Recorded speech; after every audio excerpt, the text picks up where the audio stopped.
नमस्कार, मैं शिवानी सोनी आप सभी का तथास्तु आईसीएस के हिंदी परिवार में बहुत बहुत स्वागत करती हूँ। हम यहाँ पढ़ रहे हैं द हिंदू की इंपॉर्टेंट न्यूज़। मैं उम्मीद करती हूँ आप सभी लोग अच्छे होंगे, स्वस्थ होंगे, अपना ध्यान रख रहे होंगे। करंट अफेयर्स हम यहाँ पढ़ रहे हैं, स्टैटिक आप पढ़ रहे होंगे अभी तक। चलिए तो क्लास की शुरुआत करते हैं हम आज है 5 जून, बहुत ही विशेष दिन और दिन है गुरुवार, और ये है आपका आज का द हिंदू का न्यूज़पेपर। ये आपके टेलीग्राम ग्रुप का QR कोड है, जिस ग्रुप का नाम है तथास्तु डेली न्यूज़ एनालिसिस। यहाँ पे आपको आज की क्लास की PDF के साथ साथ पिछली जितनी क्लासेस हुई हैं वो PDF आपको इस ग्रुप से मिल सकती हैं। ठीक है, चलिए इस पे चलने से पहले कुछ इन्फॉर्मेशन आपको तथास्तु आईसीएस के बारे में। पास साथी मेंटरशिप प्रोग्राम स्टार्ट हुआ है 10 अप्रैल से, और सबसे ज़रूरी ये है ये हिंदी माध्यम में है। इस प्रोग्राम के माध्यम से आपके 1-to-1 सेशन होंगे, आपको बेस्ट मेंटोर दिए जाएंगे जो आपको गाइड करेंगे, आपको बताएंगे कि आपको यूपीएससी की प्रिपरेशन किस तरह से करनी है। ठीक है, वहीं जीएस फाउंडेशन के 2 बैच स्टार्ट हुए हैं, एक मॉर्निंग बैच और दूसरा इवनिंग बैच। ये स्टार्ट हुआ है 19 अप्रैल से। फिलॉसफी ऑप्शनल प्रोग्राम की सुविधा भी आपको तथास्तु आईसीएस के माध्यम से दी जा रही है। ये बैच स्टार्ट होने जा रहा है 10 जून से। तो यदि आपका ऑप्शन फिलॉसफी है तो आप इस कोर्स को विजिट कर सकते हैं। वहीं PSI और ऑप्शनल प्रोग्राम ये भी स्टार्ट होने जा रहा है 10 जून से, पढ़ाया जाएगा मनोज शर्मा सर के द्वारा। तो यदि आपका ऑप्शनल फिलॉसफी है तो आप इस कोर्स को विजिट कर सकते हैं। ये जो 3 कोर्सेज है आपके ये इंग्लिश में है, बाकी पास साथी मेंटरशिप प्रोग्राम ये आपका हिंदी माध्यम है। चलिए शुरुआत करते हैं आज एक विशेष दिन के साथ। आज 5 जून है, हम सभी जानते हैं आज 5 जून को पर्यावरण दिवस मनाया जाता है। तो आप सभी को पर्यावरण दिवस की बहुत बहुत शुभकामनाएं।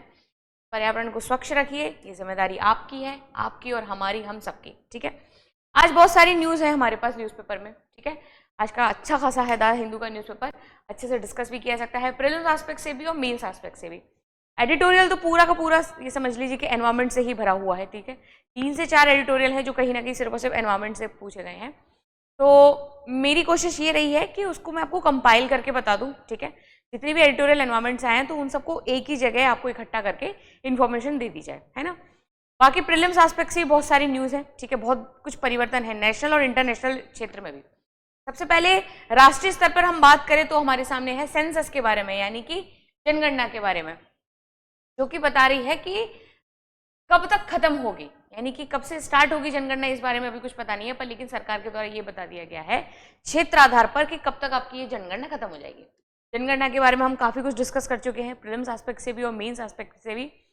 यदि आपको जनगणना के बारे में और ज्यादा इन्फॉर्मेशन चाहिए तो तथास्तु आईसीएस का जो हिंदी चैनल है उसके वीडियो सेक्शन में जाओगे तो आपको प्रीलिम्स एस्पेक्ट से और पूरी तरह से डिटेल में, यानी कि जनगणना का सेंसर, सारी चीजें आपको कहीं ना कहीं इसमें मिल जाएंगी।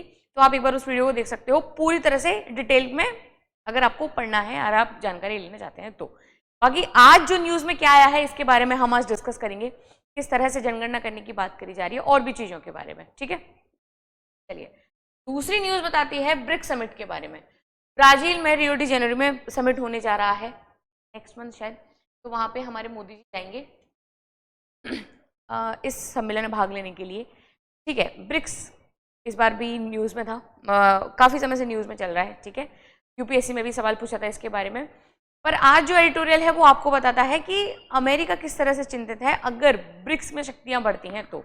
जैसा कि हम सभी देख रहे हैं धीरे धीरे करके ब्रिक्स में सदस्यों की संख्या बढ़ रही है और कहीं ना कहीं भारत भी इस सम्मेलन को लेकर बहुत ज्यादा इंटरेस्टेड है। पर लेकिन इसका दूसरा अगर एस्पेक्ट देखा जाए तो दूसरा एस्पेक्ट ये है कि अमेरिका इसको किस तरह से देख पा रहा है। ठीक है, तीसरी न्यूज हमारे पास है एशियन डेवलपमेंट बैंक के बारे में। अभी तक हमने इस विरोध के बारे में 2-3 चीजें देखी है, IMF के बारे में, ठीक है, और FATF के बारे में। ठीक है, इन दोनों संस्थाओं के द्वारा भारत ने ये कहा गया है कि IMF और FATF में जो भी कुछ मतलब IMF के द्वारा पाकिस्तान को जो भी कुछ सहायता दी जाती है वो कहीं ना कहीं आतंकवादी गतिविधियों में निलिप्त हो रही है, पहली। और दूसरी चीज ये है FATF के द्वारा हमने कहा था किसको, ये समझ लीजिए FATF को बोला था भारत सरकार के द्वारा कि भाई अब पाकिस्तान को ग्रे लिस्ट में शामिल करने का समय आ चुका है, तो आप इनको ग्रे लिस्ट में शामिल करिए। ठीक है, इन दोनों संस्थाओं के बारे में हम पढ़ चुके हैं। तीसरी संस्था जो हमारे सामने दिखाई दे रही है वो है ADB, यानी कि एशियन डेवलपमेंट बैंक। इसके बारे में हमें देखना है कि अब एशियन डेवलपमेंट के बारे में क्या कहा गया है। तो वही सेम चीज कि फंडिंग को कहीं ना कहीं सोच समझ के दिया जाए ADB के द्वारा पाकिस्तान को। तो हम ADB के बारे में आज पूरी डिटेल में डिस्कस करेंगे। क्लियर है। चौथी न्यूज हमारे सामने ये आ रही है कि international institute of administrative science IIAS इसकी अध्यक्षता करने जा रहा है भारत 2025 से लेकर 28 तक। हम इसके पहले संस्थापक सदस्य रह चुके हैं, पर लेकिन अब कहीं ना कहीं इसमें जो है अध्यक्षता की बात आ रही है, तो ये बहुत बड़ी चीज है हमारे सामने कि हम इस संस्था की अध्यक्षता करेंगे। ठीक है, हम इसके संस्थापक सदस्य रह चुके हैं, पर लेकिन अध्यक्षता की जब बात आती है तो कहीं ना कहीं लगता है कि हाँ, कहीं अब अंतर्राष्ट्रीय स्तर पर भारत एक अपनी छवि को सुधार रहा है और अपनी छवि को मजबूत कर रहा है, इसलिए कहीं ना कहीं हमें अध्यक्षता सौंपी जा रही है। तो इस संस्था के बारे में हम डिटेल में डिस्कस करेंगे। तो ये तो हो गए कुछ आपके प्रीलिम्स एस्पेक्ट से, कुछ फैक्चुअल इन्फॉर्मेशन। अब आगे हम देखेंगे कि हमारे पास एडिटोरियल में क्या है। तो एडिटोरियल हमारा पूरा पूरा भरा हुआ है वर्ल्ड एनवायरमेंट डे 2025 से। ये तीनों एडिटोरियल आपको दिख रहे हैं, ये कहीं ना कहीं एनवायरमेंट आपको शो कर रहे हैं। क्या? पहला एडिटोरियल जो बता रहा है आपको एनवायरमेंट हेल्थ के बारे में, दूसरा आपको बता रहा है the aiming of an era of. ठीक है, इसमें भी कहीं ना कहीं आपको नॉन कम्युनिकेबल डिसीज और किस तरह से बीमारियां जो है वो एनवायरमेंट अगर बिगड़ रहा है तो उससे इफेक्ट हो सकती है, उसके बारे में सारी चीज आपको बताई गई है। तीसरी जो न्यूज़ है वो आपको बता रही है एनर्जी ट्रांजैक्शन के बारे में। तो ये जो 3 न्यूज़ हैं, ये जो 3 एडिटोरियल है, मैंने कोशिश की है कि आपको कुछ कुछ इसके बारे में बता दिया जाए, जो मेन टर्मिनोलॉजी है, जो आपके एग्जाम पॉइंट ऑफ व्यू से ज़्यादा इंपॉर्टेंट है। यार सभी को बात आ गई समझ में? आगे बढ़ते हैं हम अब बिना किसी देरी के अपनी न्यूज़ पर। ठीक है, ये आपका न्यूज़ इंडेक्स है। जाहिर सी बात है ये जो एनवायरमेंट वाला सेक्शन है ये आपके जीएस में आएगा, इन सबसे आप रूबरू हैं। ठीक, चलिए आगे बढ़ते हैं हम पहले आर्टिकल पे। पहला आर्टिकल है हमारा, सरकार का कहना है कि अगली जनगणना मार्च 2027 तक पूरी हो जाएगी। ये बताया गया है कब तक पूरी हो जाएगी, पर लेकिन इस बारे में अभी कोई चर्चा नहीं है कब से शुरू होगी, है ना। ये सब हम सभी जानते हैं कि बहुत ज़्यादा देरी हो चुकी है इस जनगणना को करवाने में। ठीक है, और उससे बहुत सारी जो चीज़ें हैं वो डिले भी है ना। तो जनगणना कहीं ना कहीं बताती है हमें, जैसे कि मैं हमेशा आपसे डिस्कस करती हूँ, कि अगर एक सही आंकड़ा होगा तो आपको परियोजना निर्माण में बहुत ज़्यादा आसानी होगी। ठीक है, पता चलेगा हमें कि किस क्षेत्र में लोगों को किस चीज़ की ज़्यादा ज़रूरत है ना। और उसी आधार पर अगर आप परियोजना बनाते हो तो विकास होने की संभावना और अधिक हो जाती है। तो वही सेम चीज़ हमारे सामने आ रही है कि अब सरकार के द्वारा ये तो बता दिया गया है कि जनगणना कब तक खत्म होगी, पर लेकिन इसके बारे में अभी तक कोई भी हमारे पास जानकारी नहीं है कि कब से शुरू होगी। ठीक है, तो मुख्य बातें क्या है इसमें? तो मुख्य बातें बेसिकली ये है। अब मैं आपसे एक रिक्वेस्ट करूंगी, अगर जनगणना के बारे में आपको पूरी इन्फॉर्मेशन चाहिए तो फिर से बता देती हूँ। तो ICS का जो हिंदी वाला चैनल है उसका वीडियो सेक्शन में जाएंगे तो आपको जनगणना को लेकर पूरी एक मैंने वीडियो बनाई है जिसमें आपको डिटेल इन्फॉर्मेशन मिल जाएगी। ठीक है, हम आज इस पर डिस्कस करेंगे जो करंट एस्पेक्ट से ज़्यादा जरूरी चीज़ें हैं उनके बारे में, जो कुछ परिवर्तन बता रहे हैं वो। ठीक है, डिजिटल जनगणना के बारे में हम बात करें तो ये भारत की पहली डिजिटल जनगणना होगी। इसका मतलब आंकड़े मोबाइल ऐप के जरिए कहीं ना कहीं इकट्ठे किए जाएंगे। क्लियर है? जाति की गिनती पहली बार, आज़ादी के बाद पहली बार इस जनगणना में सभी जातियों की गिनती की जाएगी, ना कि सिर्फ अनुसूचित जाति और जनजाति की। अभी तक हम सिर्फ सॉरी अभी तक हम सिर्फ SC और ST की गणना करते हैं। ठीक है, बाकी की जातियों की अभी हम कोई किसी तरह की गणना नहीं करते, पर लेकिन इस बार वाली जो जनगणना होगी उसमें हम कहीं ना कहीं जाति आधारित जनगणना करने वाले हैं। ठीक है, और हमारा उद्देश्य है कि अगर हम इस तरह की जनगणना करेंगे तो जाहिर सी बात है हमारे पास जो आंकड़े होंगे वो बहुत ज़्यादा शुद्ध आंकड़े होंगे और हमें अच्छे से पता चलेगा कि किस क्षेत्र में किस जाति को सबसे ज़्यादा विकास की आवश्यकता है और उस पर हम थोड़ा सा विशेष ध्यान दे पाएंगे। ठीक है, अब ये जो जनगणना है वो 2 चरणों में होगी। पहला चरण जो होगा उसमें मकानों की गिनती होगी और जानकारी को इकट्ठा किया जाएगा। दूसरा जो चरण होगा उसमें जनसंख्या और जाति की गिनती होगी, यानी कि दोनों चरण जो होंगे वो अप्रैल से फरवरी तक कहीं ना कहीं चलेंगे। वही सेम चीज बता रहे हैं, कब तक चलेंगे, कब स्टार्ट होंगे ये पता नहीं। अब जाहिर सी बात है ये जो चरण है, मकानों को गिनना, लोगों को गिनना, जातियों के बारे में आधार आपको निकालना, तो ये बहुत ज़्यादा मुश्किल काम है। तो मुझे ऐसा लगता है कहीं ना कहीं इसमें समय लगेगा और ये हो सकता है जल्दी से जल्दी जनगणना स्टार्ट हो जाए। जनसंख्या की गणना की तारीख की अगर हम बात करें तो देश में ज़्यादातर हिस्सों के लिए 1 मार्च 2027, पर लेकिन कुछ अलग इस तरह से किया गया है, जैसे कि कोई क्षेत्र ऐसा है जो पहाड़ी है और बर्फीले इलाके हैं, तो उसमें कहीं ना कहीं 1 अक्टूबर 2026 तक इसको खत्म करने के बारे में बताया गया है। क्लियर है सभी को? आगे देखिए, जनगणना का काम कौन करेगा? तो काम बेसिकली करीब 30 लाख कर्मचारियों के द्वारा, जिसमें ज़्यादातर तो सरकारी स्कूलों के शिक्षक होंगे और वो उनको कहीं ना कहीं इस काम में लगाए जाएंगे और मोबाइल ऐप के इस्तेमाल की ट्रेनिंग उनको दी जाएगी। जब जाहिर सी बात है पहली बार डिजिटल आधारित जनगणना होने जा रही है तो उसके बारे में लोगों को बताना भी तो पड़ेगा। उनको नहीं पता कि हमें किस तरह से डिजिटल जनगणना करनी है, तो उसके लिए पहले उन्हें ट्रेनिंग दी जाएगी, फिर कहीं ना कहीं उनके माध्यम से जनगणना कराई जाएगी। जनगणना में देरी क्यों हुई? तो पिछली जनगणना 2011 में हुई थी, 2021 की जनगणना कोरोना महामारी के कारण टाल दी गई और जो कहीं ना कहीं अब तक इतने बड़े बड़े परिवर्तन के बारे में सरकार विचाराधीन थी और अंत में जब ये निर्णय लिया कि अब जो जनगणना होगी वो जनगणना हम कहीं ना कहीं करेंगे, किसके आधार पर, जाति आधारित जनगणना के आधार पर। हो सकता है इस वजह से कहीं ना कहीं ये जनगणना इतनी डिले हो गई हो, ठीक है। अब जो नया सियासी असर है उसके बारे में हम देखते हैं कि 2026 के बाद पहली बार की जाने वाली जनगणना के आंकड़ों का इस्तेमाल लोकसभा सीटों के नए बंटवारों के लिए किया जाएगा। साथ ही साथ महिलाओं को जो आरक्षण हमें देना है 1/3 का सीटों के लिए, वो उस जो आरक्षण दिया जाएगा उस आरक्षण देने के लिए जो आंकड़े का प्रयोग होगा वो भी कहीं ना कहीं इस जनगणना के आधार पर प्रयोग होगा। करते सबको समझ में आ गया होगा यहाँ तक। सरकारी घोषणा कब होगी? तो जनगणना की तारीखों की आधिकारिक घोषणा 16 जून को सरकारी गजट के माध्यम से। अब देखते हैं कि कब से, कहीं ना कहीं ये 16 जून को ये जो कब से स्टार्ट हो रही है जनगणना, उसके बारे में जो तारीख है वो डिस्कस करी जाएगी। फिर उसके बाद देखते हैं कि जनगणना किस तरह से स्टार्ट होती है। मुझे लग रहा है अब इस पर न्यूज़ आती रहेंगी तो हमें अगर कुछ कुछ नए नए परिवर्तन देखने को मिलेंगे तो हम पढ़ते जाएंगे। देखो अब यहीं से चीज़ें थोड़ी नोटिस करो। मान लिया इस बार 2025 में प्रीलिम्स में नहीं पूछा गया जनगणना के बारे में, पर लेकिन ये अपने आप में बहुत बड़ा परिवर्तन है। 25 में नहीं आया, हो सकता है 26 में इस पर कहीं ना कहीं प्रीलिम्स में कोई प्रश्न पूछ लिया जाए, इसलिए हमें इस पर अब थोड़ा सा ध्यान देना है और डिटेल में पढ़ना है, ठीक है। कल को प्रश्न आएगा, हो सकता है पूछ लिया जाए, क्योंकि ये बहुत ज़्यादा चर्चा में है और बहुत बड़ा परिवर्तन भी है। तो इसलिए हमारी जिम्मेदारी बनती है कि हम अगर चाहते हैं कि हमारे प्रीलिम्स में पेपर सही हो, क्वेश्चन सही हो, तो हम इसको थोड़ा सा हम डिटेल में पढ़ के जाएं, ठीक है। चलो अब एक प्रश्न लगाते हैं, उसके बाद हम बढ़ते हैं अगले आर्टिकल की तरफ। भारत की अगली जनगणना 2027 के संबंध में निम्नलिखित में से कौन सा कथन सही है? ये स्वतंत्र भारत की पहली जनगणना होगी जिसमें जातियों की गणना की जाएगी, ठीक है, और ये पहली डिजिटल जनगणना होगी। दूसरी, जनगणना अधिनियम 2001 के तहत ये प्रक्रिया संचालित होगी। आपके ऑप्शन है 1, 2, 2, 3, 1, 3 और उपरोक्त में से सभी। तो उम्मीद करती हूँ आप सभी लोग सही उत्तर देंगे, ठीक है। जिन लोगों ने मेरे साथ क्लास में जुड़े हुए पहले से, उनको इस प्रश्न में किसी तरह की कोई प्रॉब्लम नहीं आनी चाहिए, जहाँ तक है वहाँ तक, ठीक है, क्योंकि हम इसको डिटेल में पढ़ चुके हैं इस वाले आर्टिकल को। फिर भी जो लोग नए हैं एक बार कोशिश करो, लगाओ कि क्या होगा इस प्रश्न का उत्तर। अगर गलत होगा तो कोई बात नहीं, ठीक है, सीखेंगे और फिर से हम याद करेंगे। तो बताओ जल्दी फटाफट इसका सही उत्तर क्या होगा, A, B, C या D? आपके लिए मैं कुछ समय निर्धारित करती हूँ, 1 मिनट का समय लेते हैं, फिर आप बताओ इसका सही उत्तर क्या होगा, ठीक है।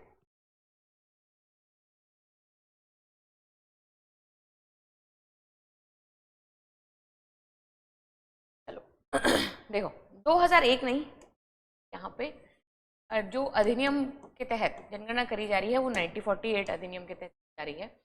ये जो सी वाला है, मतलब लास्ट वाला कथन है, वो गलत हो जाएगा और सही आंसर हो जाएगा ए। अगला देखते हैं, प्रधानमंत्री के अगले महीने ब्राजील में ब्रिक्स। अच्छा ये वाला समझ में आ गया ना, जो पिछले वाला उत्तर था उसका आंसर होगा ए, ठीक है। 1 और 2 ही सही है, लास्ट वाला करते हैं 2001 नहीं 1940, ठीक है। अब अगले महीने ब्राजील में ब्रिक्स की बैठक होने जा रही है। ब्राजील में कहाँ? रियो डी जेनेरियो में, ठीक है। एक तरफ देखा जा रहा है कि ब्रिक्स धीरे धीरे बहुत ज़्यादा सदस्य बढ़ रहे हैं, एक तरफ स्ट्रांग हो रहा है, पर लेकिन अमेरिका को इसको भी कहीं ना कहीं कुछ कुछ चिंताएं व्यक्त कर रहा है, ठीक है।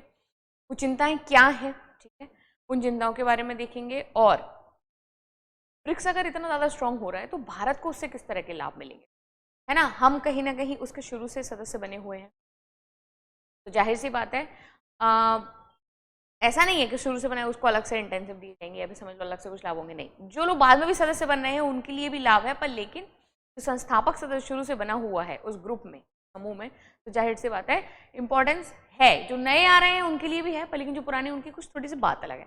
तो जाहिर सी बात है कि हमारे लिए ब्रिक्स जो है समूह बहुत ज़्यादा ज़रूरी है, ठीक है। इसके अंतर्गत जो होने वाले जो विकास हैं वो भी हमारे लिए बहुत ज़्यादा ज़रूरी होते हैं, ठीक है। तो इसके बारे में हम देखेंगे कि चीज़ें चल क्या रही हैं, कि न्यूज़ का कंटेक्स्ट क्या बताता है। ये जो आर्टिकल है, ठीक है, आर्टिकल आपको बताया कि भारत के प्रधानमंत्री नरेंद्र मोदी अगले महीने ब्राजील के रियो डी जेनेरियो में होने वाले ब्रिक्स में शामिल होने जा रहे हैं, हो सकते हैं, ठीक है। ब्रिक्स क्या है? तो ब्रिक्स में आप ये समझ सकते हो कि ब्राजील, रशिया, इंडिया, चाइना और साउथ अफ्रीका, ठीक है। यह एक अंतर्राष्ट्रीय समूह है जिसमें ये देश शामिल है, ब्राजील, रूस, भारत, चीन और दक्षिण अफ्रीका। नए सदस्य भी कहीं ना कहीं इसमें जुड़े हैं, जैसे कि सऊदी अरब हो गया, यूएई है, ईरान है, मिस्र है, इंडोनेशिया है, ठीक है, जिसे अब नया नाम क्या दिया जा रहा है, ब्रिक्स 11। तो आपका काम ये है कि ब्रिक्स से संबंधित जितने भी सदस्य हैं उनके बारे में आप एक बार पूरा देख लेंगे। क्या देख लेंगे? सदस्य के बारे में। सदस्य ज़्यादा नहीं है, ठीक है, तो याद रख सकते हैं हम एक बार, इसलिए देख लेना।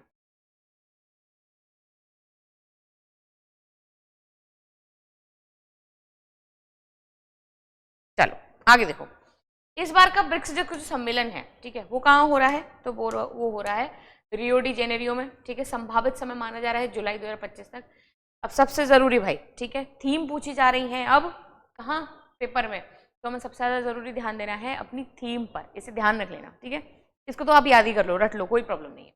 थीम क्या है इसकी, कि ग्लोबल साउथ में सहयोग को मजबूत करना, ठीक है, यानी कि जो वैश्विक दक्षिण है उसमें सहयोग को मजबूत करना है, साथ ही साथ अधिक समावेशी और सतत वैश्विक शासन हमें स्थापना करनी है, ठीक है। तो इस थीम को हमें पूरी को ध्यान रखना है, क्लियर है। अमेरिका क्यों चिंतित है भाई, तो अमेरिका की चिंताओं के पीछे कारण है कि ब्रिक्स की बढ़ती ताकत, अब ब्रिक्स 11 दुनिया की आधी आबादी यानी कि 39% वैश्विक जीडीपी का प्रतिनिधित्व करता है। ये जो डाटा है हमारे सामने, ये भी बहुत ज्यादा इंपॉर्टेंट है। इससे भी कहीं ना कहीं सीधा सीधा इस तरह से सवाल पूछ लिया जाएगा कि आधी आबादी और 39% वैश्विक जीडीपी का प्रतिनिधित्व करता है ब्रिक्स, क्या ये कथन सही है या नहीं, तो हम कहेंगे हाँ ये कथन सही है। इसके मुकाबले G7 की अगर हम बात करें, जिसमें अमेरिका सहित अमीरी देश हैं, जैसे इसमें फ्रांस भी है, ठीक है, सिर्फ 30% जीडीपी को कवर करता है, ठीक है। यानी कि G7 जो कहीं ना कितना पुराना बना हुआ है, वो सिर्फ और सिर्फ कितना 30% जीडीपी को कवर कर रहे हैं, और जो ब्रिक्स, ठीक है, ये कितना कवर कर रहा है, 39% जीडीपी को कहीं ना कहीं ये कवर कर पा रहा है, ठीक है। तो यानी कि हम ये देख पा रहे हैं कि ब्रिक्स की जो रेलेवेंस है वो बहुत ज्यादा है G7 के मुकाबले। अब डॉलर के विकल्प में अगर हम बात करें, तो डॉलर के विकल्प की चर्चा है, जैसे कि ब्रिक्स देश आपसी व्यापार में डॉलर की बजाय स्थानीय मुद्राओं का इस्तेमाल करना चाहता है, ठीक है। यानी कि डॉलर के बजाय हम क्या करना चाह रहे हैं कि स्थानीय मुद्राओं के बारे में हम बात कर रहे हैं, और उसमें कहीं ना कहीं हम व्यापार की बात कर रहे हैं, ठीक है। इससे अमेरिकी डॉलर की वैश्विक शक्ति को चुनौती मिल सकती है, और अमेरिकी ट्रम्प सरकार अपनी अर्थव्यवस्था के लिए खतरे की तरह देख रही है। जाहिर सी बात है, जब आप कहीं ना कहीं आपकी जो मुद्रा है उसको विस्थापित करके स्थानीय मुद्राओं को प्रमोट किया जा रहा है, तो चिंता वाली बात तो है। तो इसलिए अमेरिका के पीछे चिंता के लिए दो बातें हैं, एक तो जीडीपी कौन सी, कि ब्रिक्स की 39% है और G7 की 30% है, यानी कहीं ना कहीं हम देख पा रहे हैं कि जिस तरह से लोग जुड़ रहे हैं, माफ करना, जिस तरह से देश जुड़ रहे हैं ब्रिक्स में, उसकी जीडीपी दिन पे दिन और ज्यादा बढ़ती जाएगी, पहली चीज। तो दूसरी चीज हम ये देख पा रहे हैं कि डॉलर में हम कहीं ना कहीं व्यापार करने की बात नहीं कर रहे हैं, हम बात करें कि जो हमारी स्थानीय मुद्रा है उसमें हम व्यापार करें, इसलिए कहीं ना कहीं अमेरिका इस चीज को लेकर चिंता है, ठीक है, चिंतित है। भारत की भूमिका क्यों महत्वपूर्ण है, तो महत्वपूर्ण के पीछे कारण ये है कि भारत और पाकिस्तान तनाव के बाद पहली बड़ी बैठक है। हाल ही में भारत और पाकिस्तान के बीच 4 दिन का सैन्य संघर्ष हुआ। ऐसे में अगर ब्रिक्स देशों की तरफ से आतंकवाद पर कोई सख्त बयान आता है, तो भारत के लिए ये राजनीतिक जीत।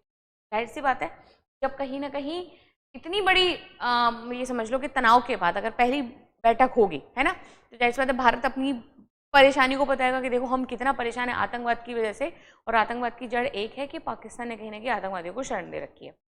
तो अगर ये जो सारे देश हैं ये मिलके कहीं ना कहीं एक ही आवाज में अगर बोलते हैं कि हाँ भाई हमें आतंकवाद से मुक्ति चाहिए, तो उसके लिए कुछ ना कुछ गतिविधियां भी करेंगे, कुछ ना कुछ एक्शन भी लेंगे, है ना। तो ये कहीं ना कहीं देखा जाएगा कि भारत की ये राजनीतिक जीत मानी जाएगी इसको, राइट। भारत चीन संबंधों पर नजर, यानी कि चीन ने पाकिस्तान का समर्थन किया, जिससे भारत नाराज है। अब एक प्रॉब्लम ये भी तो है, आप ये भी सोच रहे होंगे कि ब्रिक्स में कहीं ना कहीं चाइना भी तो है, तो क्या चाइना बोल पाएगा जैसे सभी देश बोलेंगे आतंकवाद के खिलाफ। फिर भी चीन ने कैलाश मानसरोवर यात्रा को फिर से शुरू करने की अनुमति, जिससे रिश्तों में सुधार की कोशिश माना जा रहा है। अगर मोदी जी और शी जिनपिंग की बैठक होती है तो बहुत ध्यान से देखी जाएगी। क्लियर है कि अगर मान लो इन लोगों की बैठक होती है दोनों की, तो देखा जाएगा कि किस तरह से अपने इंटरेस्ट को दिखा रहे हैं और क्या क्या बयान दे रहे हैं जो कहीं ना कहीं आगे के लिए बहुत ज्यादा जरूरी हो सकते हैं भारत और चाइना को लेकर।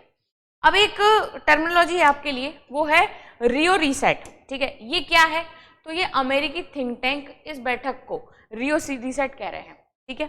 उनका मानना है कि ये बैठक पश्चिमी देशों G7 की शक्ति को चुनौती दे सकती है। तो बेसिकली अगर रियो रीसेट पूछा जाए तो ये एक अमेरिकी थिंक टैंक है जिसे इस बैठक को रियो रीसेट बोल रहे हैं, ठीक है। चलो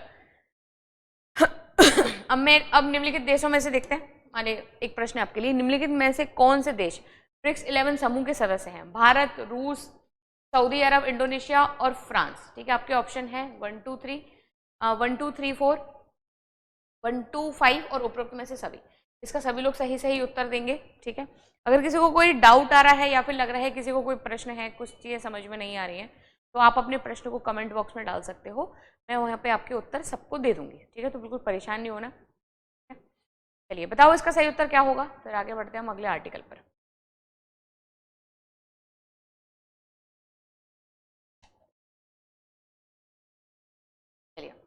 जो फ्रांस है वो कहीं ना कहीं G7 का पार्ट है, ठीक है, ना कि ब्राजील का।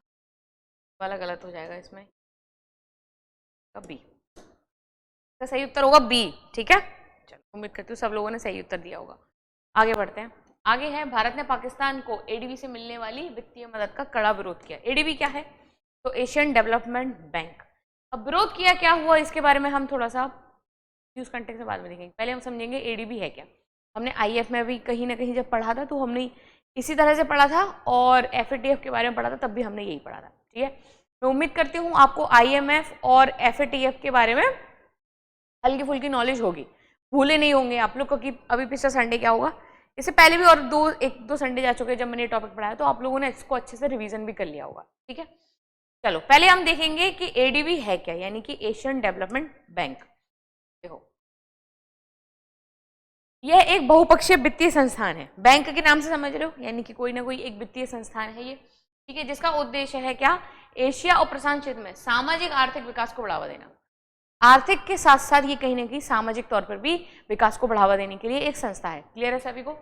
यह विभिन्न विकास परियोजनाओं के लिए ऋण, अनुदान, तकनीकी सहायता, ध्यान देना, तकनीकी सहायता और साथ ही साथ सलाह भी दे सकता है। अगर पूछा जाए आपसे कि जो एशियन डेवलपमेंट बैंक है वो तो सिर्फ वित्तीय सहायता देने का काम करता है, सिर्फ नहीं, तो ये कहीं ना कहीं सामाजिक सहायता भी, ऋण अनुदान तो ठीक है चलो मान लिया हमने, ये एक कहीं ना कहीं आर्थिक गतिविधियों में आ जाती है।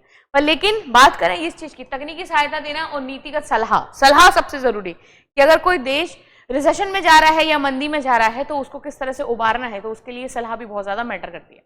क्लियर है सभी को? तो सलाह देने का काम और तकनीकी सहायता देने का काम भी किसका है? एडीबी का है। स्थापना कब हुई इसकी? तो इसकी स्थापना हुई है 19 दिसंबर 1966 को। सबसे जरूरी मुख्यालय कहाँ है इसका? तो मनीला फिलीपींस में है, ठीक है। उद्घाटन सदस्य कौन थे? तो भारत सहित 31 देश थे। अब देखो इसके 31 देश हैं, बहुत ज्यादा देश हैं, तो इसके देशों को इतना ज्यादा आप ना भी ध्यान रखो तो भी चलेगा, पर लेकिन ब्रिक्स में जो सदस्य हैं वो जो कहीं ना कहीं कम है और हाल ही जुड़ते जा रहे हैं, तो उनके सदस्यों को देखना एक बार बनता है। तो मैं आपसे कहूंगी कि आप एक बार उसके सदस्यों को देख लेना, ठीक है। वर्तमान सदस्य कितने हैं इसमें? तो 68, सॉरी हाँ 68 देश 2024 तक, जिसमें से 49 एशियाई पैसिफिक से हैं और 19 अन्य महाद्वीपों से हैं। उद्देश्य क्या है? तो इसके उद्देश्य हैं गरीबी उन्मूलन करना, सतत आर्थिक विकास करना, क्षेत्रीय एकीकरण, संस्थागत सुधार, गुड गवर्नेंस को बढ़ावा, जलवायु परिवर्तन, लैंगिक समाधान और सामाजिक समावेशन पर ध्यान। ये जो चीजें हैं कहीं ना कहीं इसके उद्देश्यों को प्रदर्शित करती हैं। तो उम्मीद करती हूँ सबको समझ में आ गया होगा यहाँ तक। अब भारत और एडीबी का संबंध हम देखते हैं। भारत एडीबी का संस्थापक सदस्य है, यानी कि जब बना था तब भारत भी कहीं ना कहीं साथ में था। भारत एडीबी से सबसे अधिक कर्ज लेने वाले देशों में से एक है। चलो कोई बात नहीं। एडीबी भारत में कई बड़ी परियोजनाओं में निवेश करता है, जैसे कि अब ध्यान देना, हमने कहाँ कहाँ एडीबी से पैसा लेके पैसा लगाया है, तो अच्छी चीजों में लगाया है, जैसे कि दिल्ली मेरठ जो आरआरटीएस परियोजना चली है, ठीक है, रेल ट्रेन वाली, तो उसमें भी हमने पैसा लगाया है। दूसरी मुंबई मेट्रो में, ग्रामीण सड़क परियोजनाओं में, जल आपूर्ति में और शहरी विकास परियोजना में हम यहाँ पे पैसा लगा रहे हैं, जो कहीं ना कहीं देश के विकास में योगदान दे सकता है, ठीक है।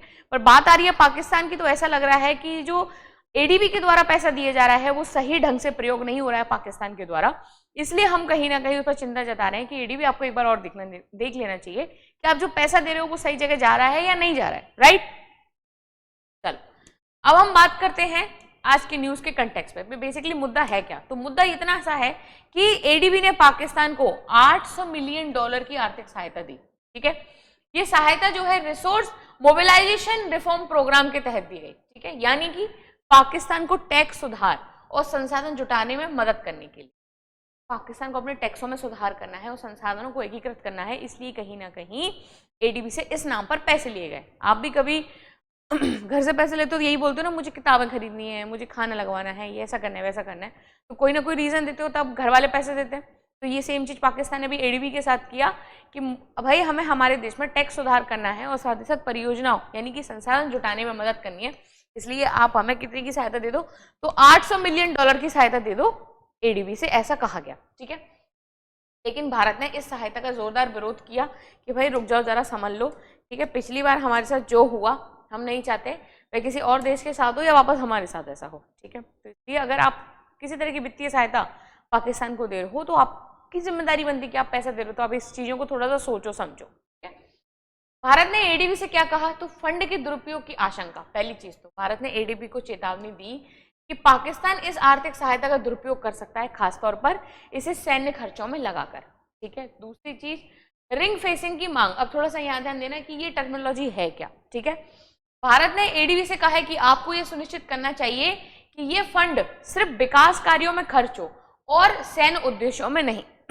ये बोला गया है कि जो फंड है, यानी कि रिंग फेसिंग का मतलब हो गया कि एडीबी अब बेसिकली पाकिस्तान पे थोड़ी सी नजर रख के देखे कि पैसे खर्च कहाँ कर रहा है, क्या ये सैन्य खर्चों में तो नहीं कर रहा, विकास के लिए कर रहा है तब तो ठीक है, अगर सैन्य खर्चों में या अन्य जगह पे खर्च कर रहा है भाई तो थोड़ा सा सोचने वाली बात आ जाती है। ठीक है, तो ये था हमारा पूरा एडीबी के बारे में। क्लियर है सभी को?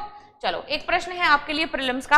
अभी तक हमने पिछला जो भी कुछ पढ़ा है सब कुछ रिवीजन भी और नया आज जो पढ़ा है उसके बारे में भी। ठीक है, निम्नलिखित से संबंधित सही युग्म चुनिए, यानी कि एडीबी यानी कि संगठन बताना है और उनके मुख्यालय बताने हैं। तो क्या एडीबी का मुख्यालय मनीला में है, क्या आईएमएफ का मुख्यालय वॉशिंगटन में है, क्या एफएटीएफ का मुख्यालय पेरिस में है? तो आपके युग्म सामने है। ठीक है, आपको बताना है कि ए बी सी या डी में से कौन सा इसका ऑप्शन सही होगा। ठीक है, तो सभी लोग कमेंट करेंगे, सभी लोग बताएंगे कि इसका सही आंसर क्या हो सकता है। ठीक है,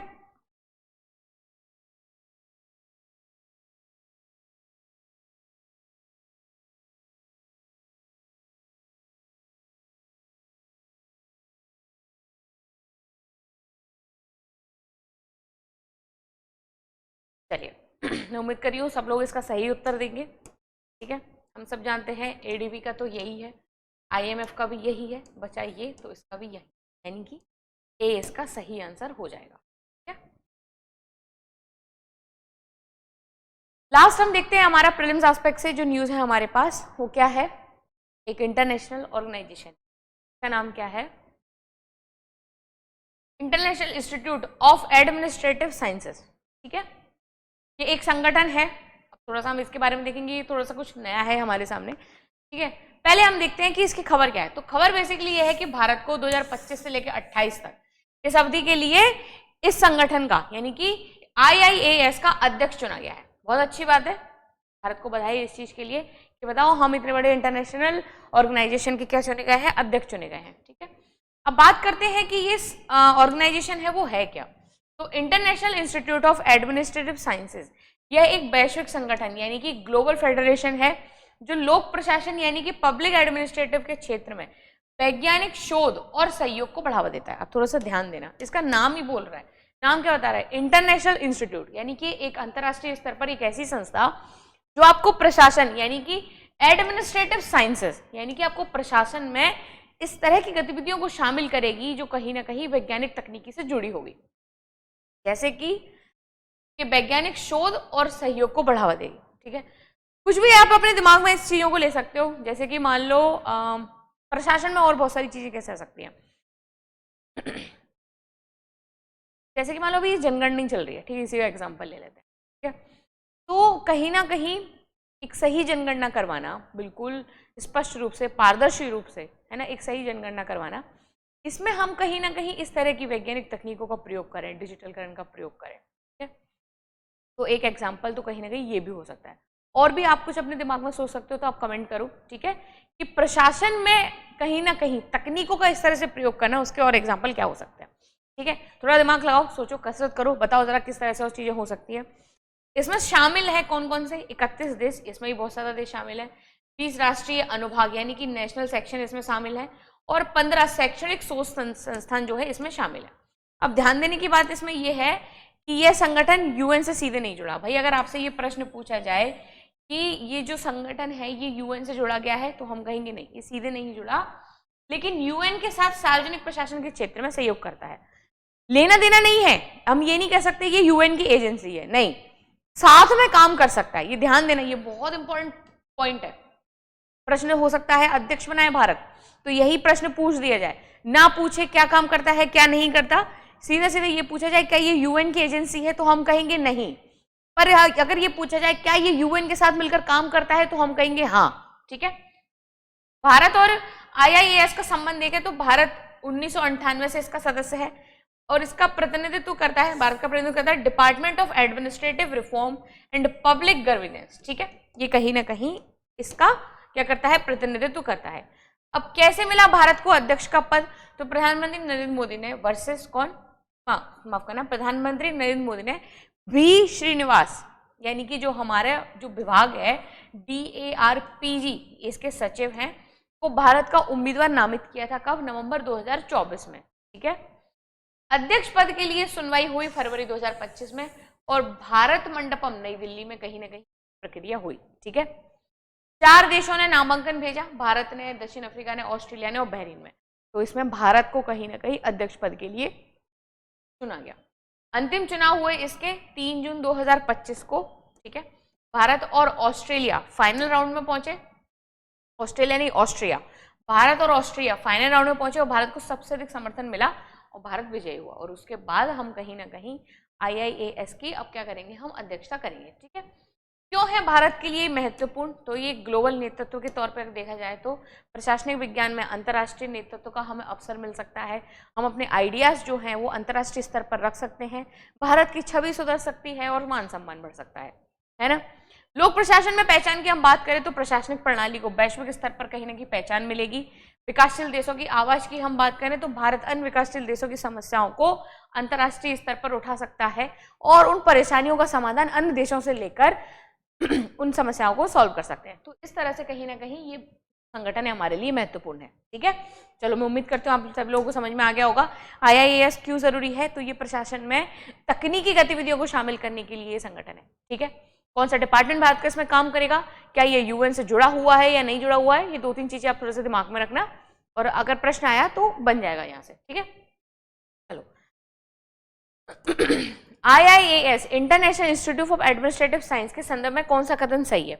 यह संयुक्त राष्ट्र की एक औपचारिक एजेंसी है, इसका उद्देश्य अंतर्राष्ट्रीय व्यापार को बढ़ावा देना, यह लोक प्रशासन के क्षेत्र में अनुसंधान और सहयोग को बढ़ावा देता है, यह केवल यूरोपीय देशों का संगठन है। ठीक है, ये बहुत आसान सवाल है आपके लिए, तो आप इसका ऑप्शन बता सकते हो मुझे, A है, B है, C है या D है।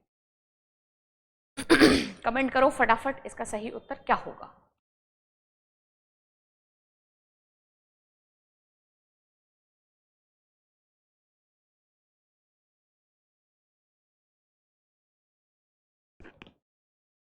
चलो,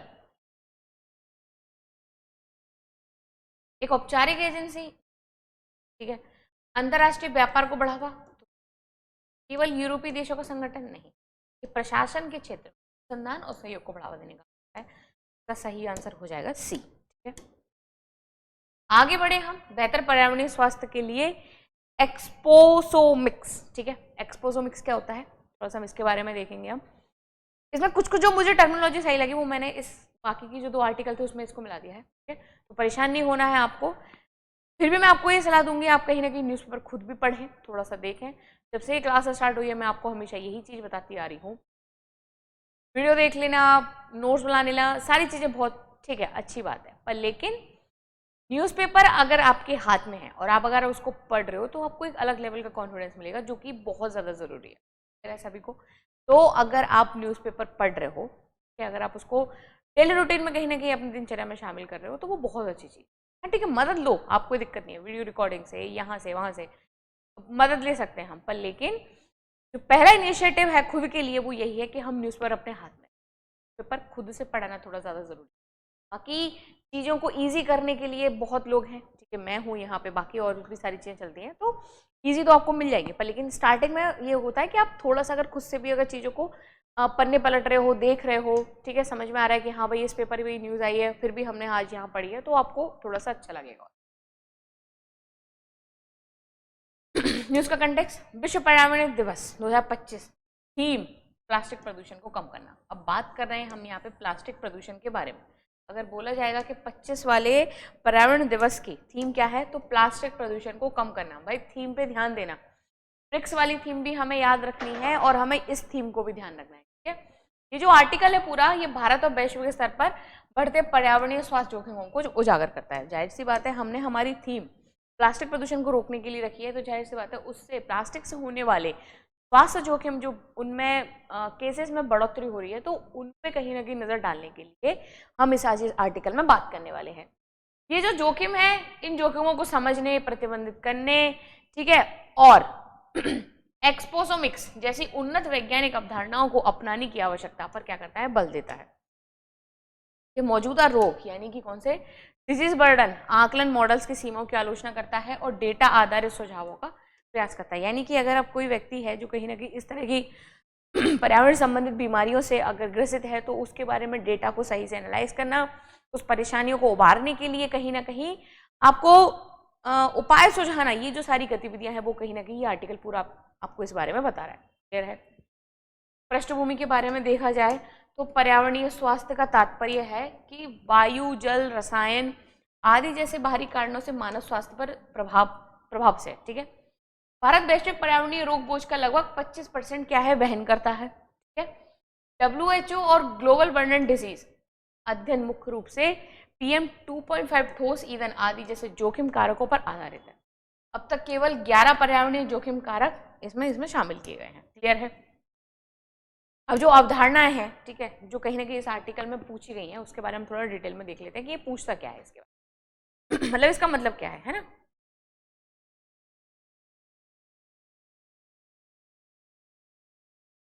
देखो एक्सपोजोमिक्स का मतलब क्या होता है? ये विज्ञान का वह क्षेत्र है जो एक व्यक्ति के जीवन भर के सभी पर्यावरणीय संपर्कों का अध्ययन करता है, ठीक है, और उनके स्वास्थ्य संबंध को समझाता है। माने कि एक व्यक्ति का पर्यावरण के साथ कितना संपर्क है, ठीक है, और उस संपर्क के बाद अगर कोई व्यक्ति बीमार पड़ रहा है तो उसके बारे में पूरा डाटा एक एनालाइज करके आपके सामने आ जाता है, उसके स्वास्थ्य संबंध को कहीं ना कहीं समझाने का प्रयास करता है। ठीक है, यह जीनोमिक्स का पूरक है, यानी कि जो ये समझने में मदद करता है कि गैर अनुवांशिक कारक कैसे रोग उत्पन्न करते हैं, तो ये जीनोमिक्स का पूरक है। क्लियर है? उपयोग की जाने वाली कौन कौन सी तकनीकें हैं इसमें? तो पहनने योग्य सेंसर है, जैविक नमूने हैं, AI है, बिग डेटा है और ऑर्गन ओचिप जैसे जैव मॉडल इसमें कहीं ना कहीं शामिल है। चुनौतियां क्या है हमारे सामने? क्या दिक्कत आ रही है? कम आकलन है, यानी कि जटिल रासायनिक मिश्रणों जैसे कि माइक्रोप्लास्टिक है, ध्वनि प्रदूषण है, शीशा है, इनको हम शामिल नहीं करते और इतना आसान भी नहीं है कि ये कितना इफेक्ट कर पा रहे हैं या नहीं कर पा रहे, उसको देखना। तो विभिन्न कारकों के आपसी प्रभाव को नहीं दर्शाते हैं, ये पहली चीज। जलवायु परिवर्तन से जुड़ी समस्याएं जैसे कि गर्मी है, बाढ़ है, बीमारियां हैं, ठीक है, फसल हानि है, ये सारी जो जलवायु परिवर्तन से संबंधित समस्याएं हमारे सामने हैं। मानसिक स्वास्थ्य, पोषण आदि भी पर्यावरणीय जोखिम को क्या करते हैं? प्रभावित करते हैं। ये चीज भी हमें देखने को मिल पा रही है इसमें। प्रभाव और परिणाम की बात करें तो भारत में हर साल 3 मिलियन मौतें पर्यावरणीय और व्यावसायिक स्वास्थ्य जोखिमों के कारण होती हैं।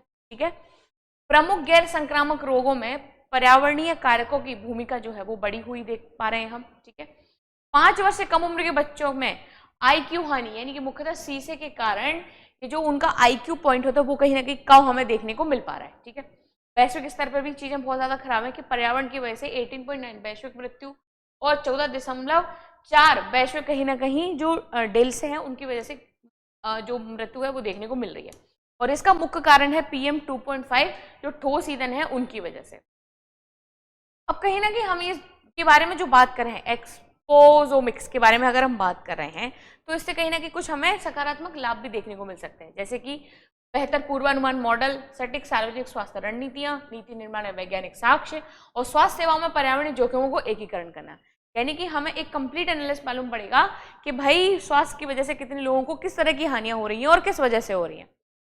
पर लेकिन इसमें कुछ नकारात्मक पहलू भी हैं। नकारात्मक पहलू कुछ इस तरह से हैं कि पर्यावरणीय डेटा एकत्रित करने, संरचना और संसाधनों में कमी, ठीक है, रियल टाइम निगरानी के लिए उपकरणों और प्रयोगशालाओं की कमी, विखंडित स्वास्थ्य प्रणालियों में एकीकृत दृष्टिकोण का विरोध और साथ ही साथ जटिल डिजिटल असमानता और डेटा पहुंच में अंतर जो बढ़ सकता है, ये सारी चीजें हैं जो कहीं ना कहीं आपको नकारात्मक तौर पे आपको चीजें बता रही हैं। अब निष्कर्ष या आगे की राह में हम देखें तो हम कर ये सकते हैं कि सबसे पहले हम ये कर सकते हैं कि ढांचागत विकास करें, हम क्षमता निर्माण करें, नीति सुधार करें, वहीं एकीकृत डेटा प्लेटफॉर्म और इंटरऑपरेबल रिपोजिटरी हम बनाएं जिससे कहीं ना कहीं लोगों को लाभ हो। तो एक्सपोजोम आधारित दृष्टिकोण को राष्ट्रीय स्वास्थ्य मिशन और जलवायु स्वास्थ्य योजनाओं में शामिल करें, सेंसर और एनालिटिक्स के पब्लिक प्राइवेट साझेदारी को बढ़ावा दें और पर्यावरणीय कारकों के स्वास्थ्य को जो नीति है उसको केंद्र में लेकर आए, जिससे कहीं ना कहीं इन आगामी कदम की सुधार करने के साथ साथ हम पर्यावरण में सुधार कर सकते हैं। क्लियर है सभी को? तो ये जो एक्सपोजोमिक्स है, ठीक है, इस वाली टर्मिनोलॉजी को आप याद रखना, ये क्या है, ठीक है, तो इससे कहीं ना कहीं हो सकता है डायरेक्ट सवाल पूछ दिया जाए। एक यूपीएससी मेंस का सवाल है, उसके बाद हम इस क्लास का अंत करते हैं कि वर्तमान पर्यावरणीय रोग बोझ का आकलन प्रणालियों की सीमाओं की विवेचना कीजिए। क्या एक्सपोजोमिक्स इसे बेहतर बना सकता है? 250 शब्द यानी कि 15 अंक। ठीक है, क्लिक करती हूँ, सभी लोग इस प्रश्न का उत्तर लिख लेंगे। तो ये थी हमारी आज की द हिंदू की इंपॉर्टेंट न्यूज़। मैं उम्मीद करती हूँ आपको आज के टॉपिक इंटरेस्टिंग लगे होंगे, आज की क्लास आपको पसंद आई होगी, टॉपिक अच्छे लगे होंगे। और कल मैं आपसे सुबह 11:30 बजे बिल्कुल नियमित तौर पे जैसे रोज उपस्थित हो जाती हूँ, मैं आपको मिलूंगी सुबह 11:30 बजे। आज किसी कारण की वजह से आज आपकी क्लास सुबह 11:30 बजे नहीं पाई, उसके लिए मैं आप सबसे माफ़ी चाहूँगी। तो कल मिलती हूँ मैं आपसे सुबह 11:30 बजे। तब तक आप अपना ध्यान रखिएगा, स्वस्थ रहिएगा, पढ़ते रहिए, रिवीजन करते रहिए। Thank you.